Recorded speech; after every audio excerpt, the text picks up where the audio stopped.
RJ here, kicking it at the Young Hollywood studio. Now you always hear about guys like Diddy and Jay-Z that are turning being a rapper into a brand, but the guy right next to me, this was the first guy to actually do it, the legendary Ice Cube. So we gotta go through the evolution of your career here. Did you ever think 20 years ago, like, the evolution of your career would be like that? Not at all, you know. I always say that when I was 16 years old, and if somebody would have told me, hey, you know, I'm gonna give you a pen and a pad, I want you to write out your perfect career, you know, I would have probably shortchanged myself.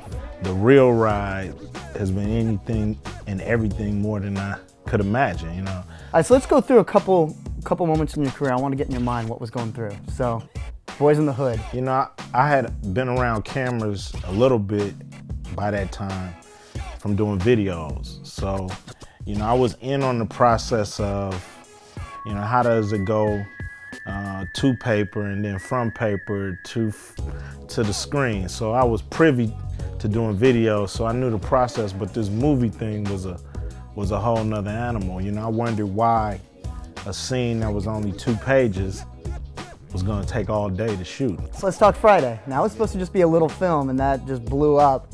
You know, we spent, you know, $2.5 million to make the movie. And you know, actually when it first came out, it did about 26 million. But it had this underground feel that once it came out on video and DVD, and you know, it just never stopped. Yeah. You know, in writing that movie, John Singleton gave me the courage. You know, he basically was like, yo, if you can write a song that vivid, I know you can write a movie. Now, what about this film right here? Remember that one? Oh yeah, Triple X. Triple X. Yeah, State of the Union. You know, it was fun to do that movie, but it was hard work. You know, I woke up sore every day from that movie because of, you know, how physical you gotta be. You know, I felt it always equated it to coming home from football practice, you know. And you know, I had more respect for the dudes that do the action movies all the time. How much you know, physicality you got to bring to the process. Now, are you there yet? I mean, it's a hit as a movie, and it's a TV. Usually it doesn't go that way. Usually TV goes to movie, but it's harder to get a movie to TV. Yeah, you know, are we there yet? And I did it because I figured my fans who had been with me for 20 years had kids. You know what I mean? I feel like I need to do something for my fans' kids if I want longevity. Using any life experiences for the series? Any stories with you and your kids that you're getting into the script? Oh yeah, you know, we got to be able to be real, you know, and there's a lot of blended families out there, you know, a lot of mothers, single mothers looking for or trying to make a new relationship work. And so we thought it was a lot of comedy in that. Now I had Arsenio Hall up in here a couple weeks ago. Yeah. And I asked him what were the most defining moments for him of the show, and the one that stuck out was when he had NWA on that show. Yeah, I mean, unfortunately, Arsenio was cool.